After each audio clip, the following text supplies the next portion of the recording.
Welcome to this comprehensive guide on C-sharp coding standards, essential for any aspiring developer. We'll explore key principles and practices to enhance your C-sharp programming skills and project quality, making your code clean, efficient, and professional. Coding standards are crucial guidelines for creating software projects that are readable, maintainable, and collaborative. Adhering to these standards ensures a consistent and high-quality code base, vital for any development team. By following coding standards, you ensure remarkable consistency across your code base. This makes it significantly easier for multiple developers to quickly understand, navigate, and effectively work on shared projects without confusion or unnecessary friction. Let's begin by exploring C-sharp naming conventions. These conventions are vital as they dictate the standardized way we name our classes, methods, variables, and other identifiers, directly impacting code readability and clarity. For class names and method names in C-sharp, the primary convention is Pascal case. This casing style is widely adopted and expected within the C-sharp community, making your code instantly recognizable and professional.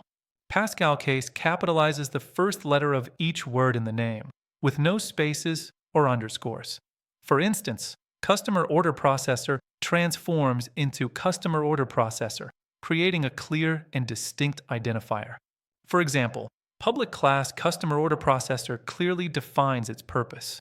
Similarly, a method named public void process order instantly communicates its action, making the code intuitive and self-documenting. Next, for local variables declared within methods and for method arguments, the standard C-sharp convention is camel case. This helps differentiate these identifiers from class and method names, improving readability. In camel case, the first letter of the first word is lowercase, while subsequent words are capitalized.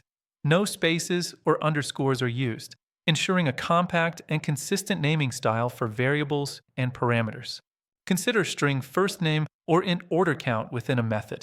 These camel case names are clear, concise, and immediately recognizable as local variables or parameters, enhancing overall code comprehension.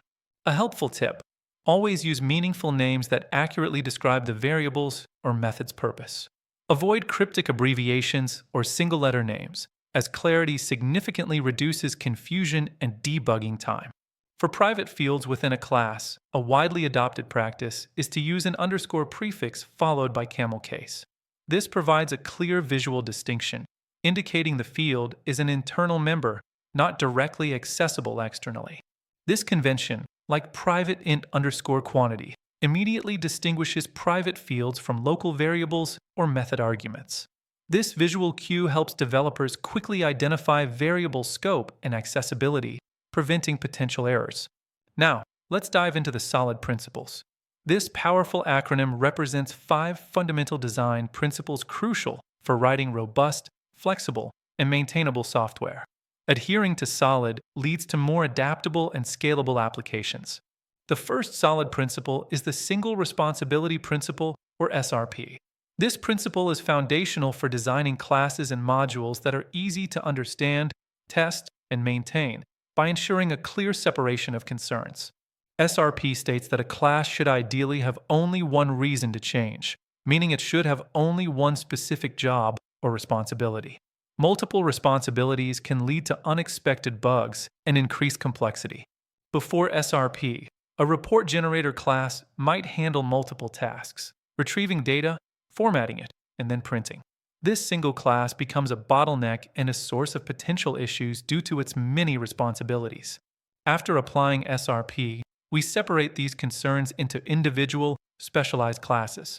For instance, a report data fetcher retrieves data, a report formatter handles presentation, and a report printer manages output.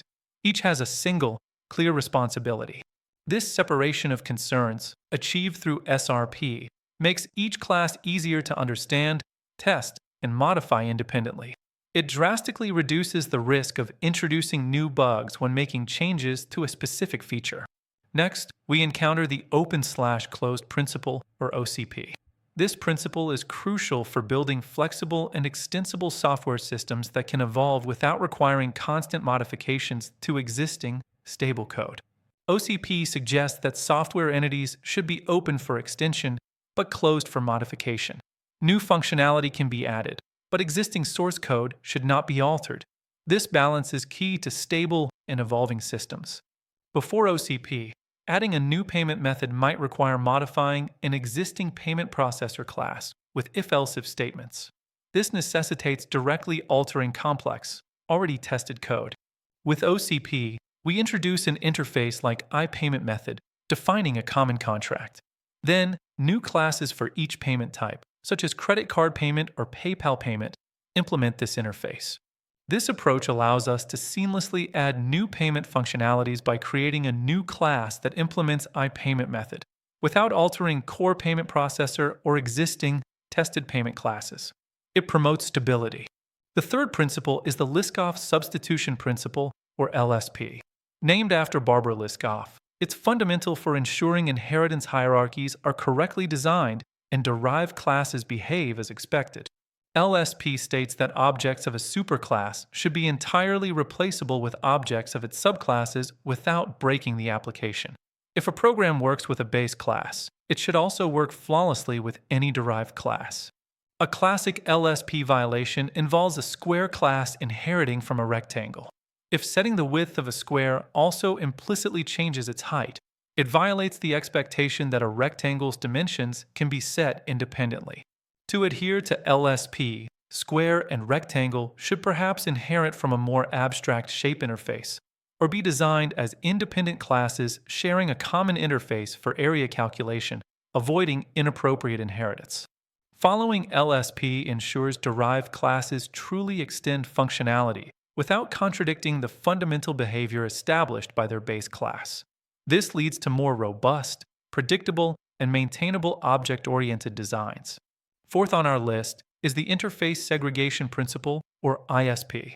This principle focuses on designing smaller, more focused interfaces rather than large, monolithic ones, leading to cleaner and more adaptable code. ISP suggests that clients should not be forced to depend on interface methods they do not use. This avoids unnecessary dependencies and promotes a more granular and flexible design, tailored to specific client needs. Before ISP, a single iWorker interface might include work, eat, and sleep. If a robot class implements iWorker, it's forced to provide empty implementations for eat and sleep, even though robots don't perform these actions. With ISP, we refactor into smaller, role-specific interfaces: iWorkable, iEatable, iSleepable. A robot class then only implements iWorkable, adhering strictly to its capabilities, avoiding irrelevant methods. This approach ensures classes only implement interfaces relevant to their specific responsibilities.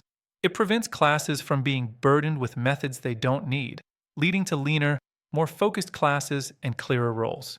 Finally, we arrive at the Dependency Inversion Principle, or DIP. This principle is powerful for achieving loose coupling and high cohesion in software design, making systems modular, testable, and easier to maintain. DIP states that high-level modules should not directly depend on low-level modules. Instead, both should depend on abstractions, such as interfaces or abstract classes, to effectively decouple them. Before applying DIP, a light switch class might directly create and control a concrete light bulb object. This creates tight coupling, making it difficult to swap out the light bulb or test the switch independently. With DIP, the light switch depends on an iSwitchable interface, defining a contract for anything that can be switched. The light bulb implements iSwitchable. The light switch interacts with the abstraction, not the concrete implementation. This inversion of control promotes loose coupling, meaning components are less dependent on each other's concrete implementations. This makes the system more flexible, allowing easy swapping of components, and vastly improves testability. Throughout your coding journey, always remember this crucial tip: keep your methods short, concise, and laser-focused on a single, well-defined task. Long, complex methods are harder to read, debug, and maintain. Consistency is absolutely key in software development. Once you adopt a coding standard, it is imperative to stick to it rigorously across your entire project and team. Inconsistency leads to confusion and reduces code quality. Adopting these coding standards and solid principles dramatically improves your C# code's quality, readability, and maintainability.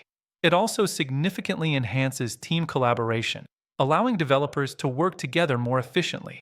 In summary, we've covered C-sharp naming conventions, Pascal case for classes/methods, camel case for local variables/arguments, and underscore prefixes for private fields.